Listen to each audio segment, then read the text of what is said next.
when you see Europe and America built the way they are built, it is on the sweat and blood of Africans.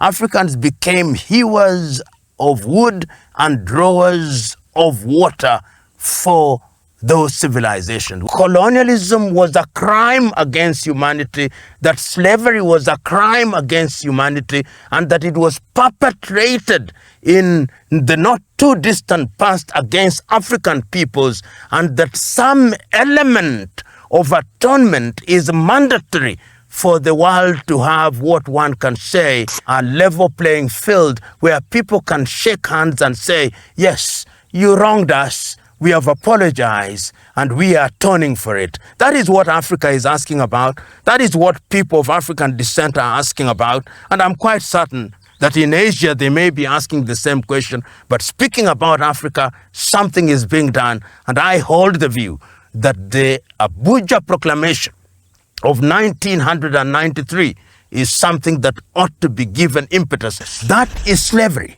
the commodification of the black man and the black woman.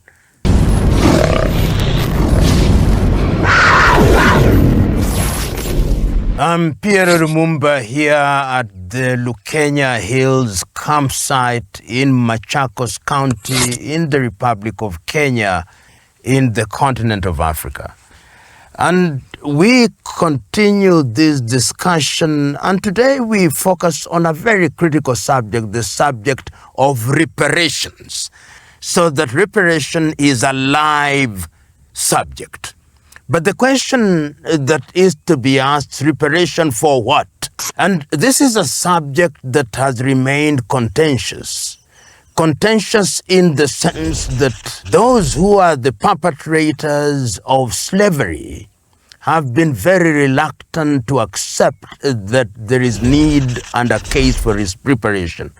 But Africans, wherever they are, persons of African descent in the Caribbean, in Latin America, in the continent of North America, in Europe, and in different parts of the world, have always said that the colonizers and the enslavers must offer reparations for the damage that they occasioned.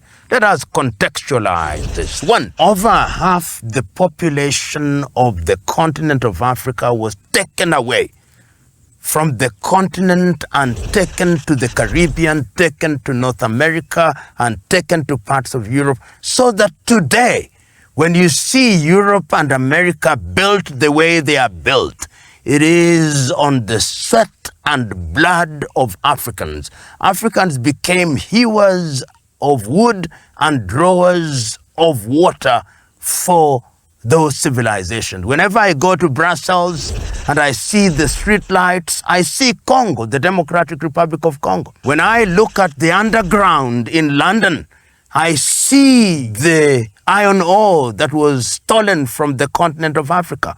And we only talk about the punishment and the pain, the rape and all these, the lynching that was visited upon African people, the decimation, the devastating experiments that were undertaken to test drugs on diseases such as syphilis on African population is something that we don't talk about. The spiritual damage, people are made to abandon their God and to embrace another God. The rape of the women, the disembowelment of the people, that is outside of the continent of Africa. But what we forget is the social disruption that it left. Our able-bodied men, whether they were in Togo, in Gambia, in Senegal, in Nigeria, present-day Nigeria, Ghana, Angola, the communities were left hopeless and helpless. That is slavery, the commodification of the black man and the black woman. And many are those who died. It is estimated that half of those who were taken from the shores of Africa actually did not get to the Caribbean. They did not get to America. They did not get to Latin America. And it is not only that. There was also theft. In Benin, the artifacts were taken. In Nigeria, the artifacts were taken. In Ghana, the artifacts were taken. In Namibia, heads were actually taken and stuffed. So it was also theft and plunder. In Egypt, the same thing. That was during the raid. And when the European powers had fought in the coast of Africa, they were killing each other. They then said, we've got to organize this theft. And they organized this theft. They sat in Berlin and they said, now we are dividing the hunting ground. You, the Germans, will hunt here. You, the British, will hunt here. You, the Italians, will hunt here. You, the Spaniards, will hunt here. You, the Portuguese, will hunt here. You, the Belgians, will hunt here. And they continued with their plunder. They continued with their plunder, so that today, when you go to the banks of Europe and America, you'll find bars of gold. You'll find all these things having been taken from the continent of Africa. And when slavery had run its course, there was another much more pernicious project. They were no longer interested in just coming and going, but they brought people to settle. And the settlement took different formats. The British, whose rule was characterized as indirect rule, in a number of countries, they brought what were called settler communities.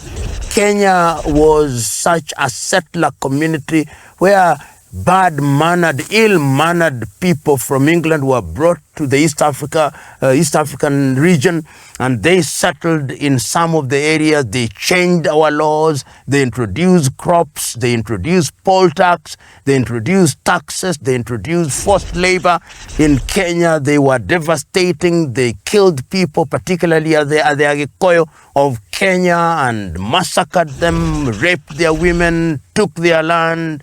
And of course, in Zimbabwe, what is present-day Zimbabwe and what was then Rhodesia, Cecil Rhodes actually renamed the country after himself into Rhodesia, and they did not intend to leave. That was the settler community, which was to be found in the East African part. Then there were the extractives and the apartheid regime, which was instituted when Jan van Riebeeck came into the southern part of Africa and settled in what is now known as the Cape of Good Hope. Once again, they instituted in 1948 the apartheid regime, which used color of skin as a basis for distinction and as a basis for exploitation. So today, when Africa and the Caribbean and persons of African descent are talking about reparations, they are saying that we ought to be compensated to the extent that is possible. And those who do not want reparations say, but how do we compensate you? Do we give you money? What do we give you? And this is something that has been thought through. In 1993, in Abuja in Nigeria, African countries and people of African descent met and came up with the Abuja proclamation. The essence of the Abuja proclamation was that reparation will take different forms because it is unquantifiable. It cannot be compensated by way of money. Some people have come up with calculation that if you calculate it in modern days, it would be 17 trillion, some 24 trillion. But I think that is speculation. So the Abuja proclamation said, number one, courtesy of your institutions such as the Bretton Woods institution, we are indebted to America, we are indebted to Europe by way of multilateral organizations such as the World Bank and the International Monetary Fund, or also bilaterally. Forgive all those debts, write all those debts off, number one. Number two, let us go into the monetary space and ask ourselves what it is that can be accepted as reparation. We agree on a figure and we go into the spaces where you support social or you offer money that will be used in social aspects of the society. Let it go to education. Let it go to health. Let it go to infrastructure. That is one other thing that is been suggested under the Abuja proclamation.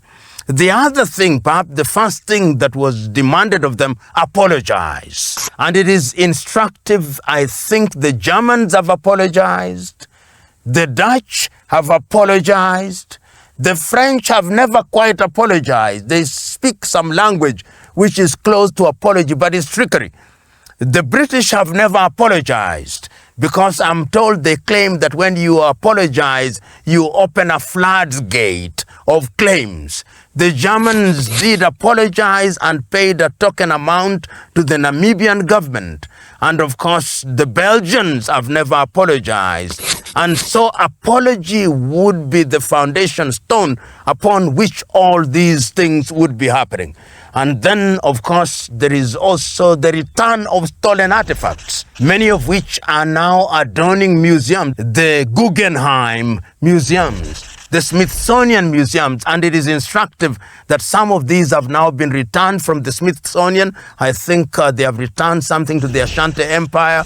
We have also had things returned from Berlin. We have also had a few things returned from Le Louvre. The British have also returned a few things, but that is the tip of the iceberg. And you know, these colonizers are arrogant. They say, but when we return them to you, do not have the capacity to take care of them. If we made them in the first place, why can't we take care of them? But that is the arrogance that is the character of the imperialists. So in reparation now, what is beginning to emerge is the collaboration between people in the African continent and in the Caribbean. And I can say at a very personal level, we are now involved in a number of cases which are going to be prosecuted with a view to ensuring that reparation takes place. And the cases are taking very, very specific directions in terms of ensuring that reparation has meaning. Number one, we are saying the soft things, apologize. And when you talk about the colonizers, we must also remember that reparation is also being expected from certain religious organizations. The Roman Catholic Church has admitted, because the Roman Catholic Church is one of the largest landowners anywhere in the continent of Africa. It is true that the church has contributed in terms of building schools and other things, humanitarian activity. An apology is expected. The Anglican Church has now actually apologized that they were the beneficiaries of slavery and the colonization.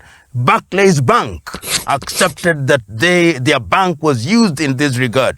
So these cases that are being mounted are saying apologize and then return the artifacts. And the artifacts using Africans in the diaspora are now being identified, and the institutions which house them are also being identified. Number two, compensation in terms of the debts being written off. That these are targeting institutions such as the World Bank and the IMF, and the idea is to get even declaratory orders through the invocation of universal jurisdiction, that these debts are no longer owed. In fact, I remember in 1987, the then president of Burkina Faso, Thomas Noel Isidore Sankara, said in Addis Ababa, let us stop paying these debts. Of course, he died before this was undertaken, but that is the attitude that is being taken by some people, and we are pursuing that in a very orderly manner. And there are a number of cases, the beauty of it. The other thing is to monetize by saying that all the things that were done can be quantifiable in dollar, in euro form, and these monies will then be administered in a common fund under the guidance of a continental organization. Because this is one of the arguments that the colonizers always have. But when we give you money, who will administer it? How will it be dealt with? Won't your politicians, who are known for their thieving ways, just return it back to be kept in Europe and America? But we are saying that if this is ordered properly and we use the institutions of organizations that can be revamped, such as the African Union, we can create a continental fund which will then be utilized in a manner that will benefit the people of Africa. And these monies, we are saying, will then go into education. They'll go into agriculture. agriculture, they'll go into healthcare, they'll go into infrastructure, they'll go into research, they'll go now into areas such as, see one of the latest cases saying this is what is going to go into research in areas of artificial intelligence. They will ensure that we no longer are relying on Western NGOs which come to give us the pittances and say that they are helping us. So the whole idea of reparation is very well grounded. And is so well grounded, in my view, that it's only a matter of time that we'll begin to break the back of these erstwhile enslavers and these erstwhile colonizers to make them know that colonialism was a crime against humanity, that slavery was a crime against humanity, and that it was perpetrated in the not too distant past against African peoples, and that some element of atonement is mandatory for the world to have what one can say a level playing field where people can shake hands and say, yes, you wronged us, we have apologized, and we are atoning for it. That is what Africa is asking about. That is what people of African descent are asking about. And I'm quite certain that in Asia, they may be asking the same question. But speaking about Africa, something is being done. And I hold the view that the Abuja proclamation of 1993 is something that ought to be given impetus. It is unfortunate that the African Union is not giving this the traction that it deserves. And I know that the Europeans and the Americans opposed the Abuja proclamation. The time is now to begin to make noise about it and to ensure that reparation takes place. So it is a battle that is going to be fought, metaphorically speaking, on land, on water, and in the air, for the sake of those who were brutalized. Ladies and gentlemen, we continue to interrogate and to investigate issues that are germane to the continent of Africa, but let us take a break and we will see you next time. Thank you very much.